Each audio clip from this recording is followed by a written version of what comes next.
lovelies! Anya from Hairs Affairs here. Welcome back to my channel. I'm very happy you stopped by.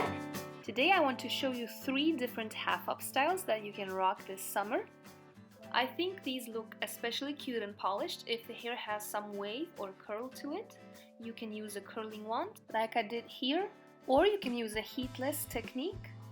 If you're interested in how you can achieve similar curls without using heat, I will leave a link to the video from last week in the description box below.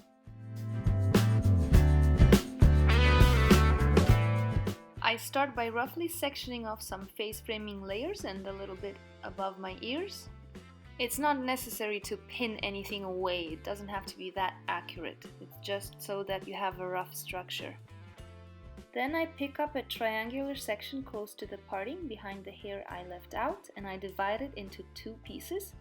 Then I just start twisting them over each other in the direction away from my face, and I always add in a new piece of hair to the lower strand before I twist up again. I roughly add new sections to the twist about 3 to 4 times before I stop adding in new hair. Then I continue twisting until I've reached the end without adding in any extra hair. If your hair is long, you'll want to continue the twist so it's long enough to reach the back of your head. Then I just tug on the edges of the twist to make it fuller and looser, and I pin it to the back of my head to secure it temporarily while I do exactly the same thing on the other side.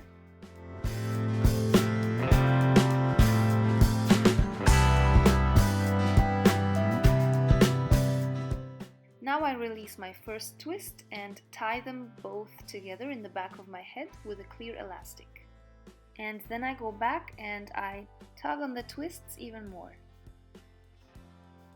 Then on both sides I part a little section of hair below the first 2 twists and I just twist them in the direction away from my face also and pull them apart to make them a little bit looser, and then I tie them off with a clear elastic just below the first one, and then I pull them apart some more. I like to use a bigger wand just on the layers around my face to give them a little bit more definition, but this is completely optional. And here we have the finished look. It's perfect for first day curls because it doesn't mess with the hair structure, and the next day when you take it out, you're not going to have any weird dents in your hair.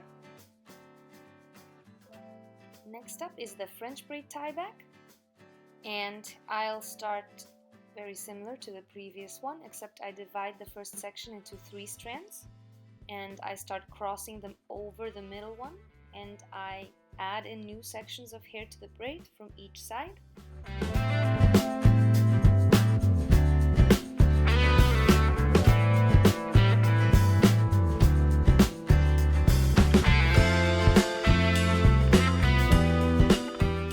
When I add in hair into the braid from the back, I make sure to pick up the hair a little bit from underneath, so I leave out the hair in the crown area.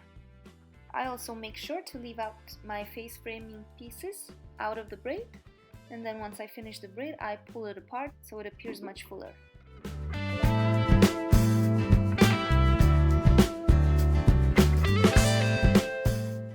At the end, I tie the braid off with a clear elastic and I repeat the same steps on the opposite side.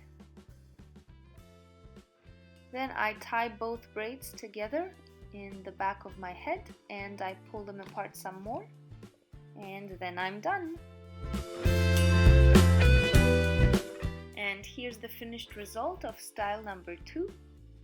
And now we're gonna move on to style number 3.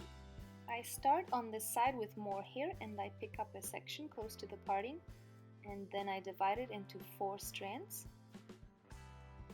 Starting from the back, the first strand will go under the one next to it and over the next one, and then from the front it will go over the one next to it and under the next one.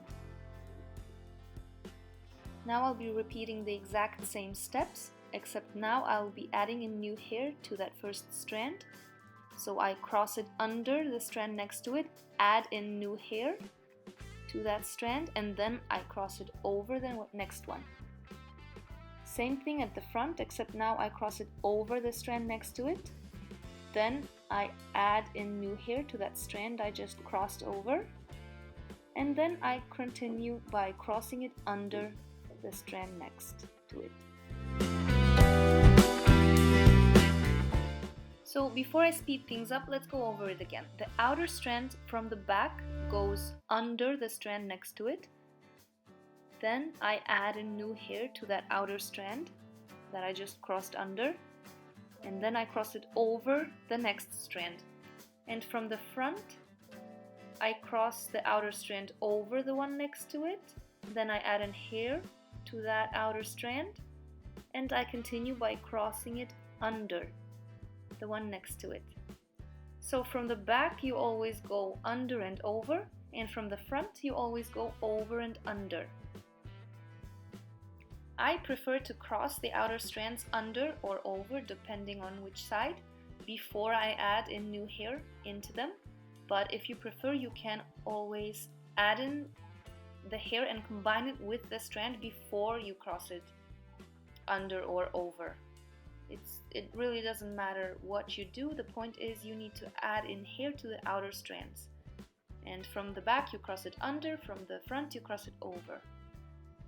When I get to the point above my ear, I stop adding in new hair to the braid and just continue braiding a little bit down.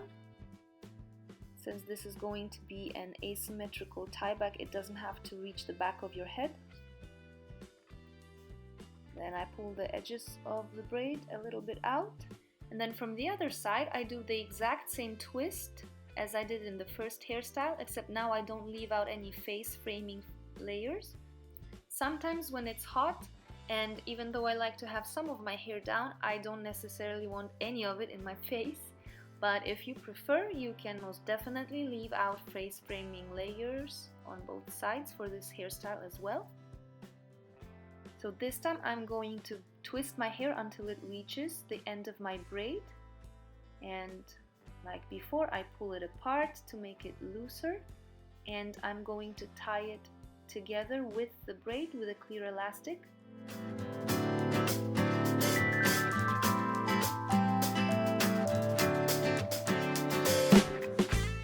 And here's the finished look. The 4-strand braid is a tiny bit more complicated than a normal 3-strand braid, but once you get the hang of it, I think it's worth it because it gives that intricate finish. That is it for this time. Leave me a comment below to let me know which one of these hairstyles you liked the most. Thank you so much for spending some time with me. If you like this tutorial, please don't forget to give it a thumbs up and subscribe because that would be really awesome. And I hope to see you next time. Bye!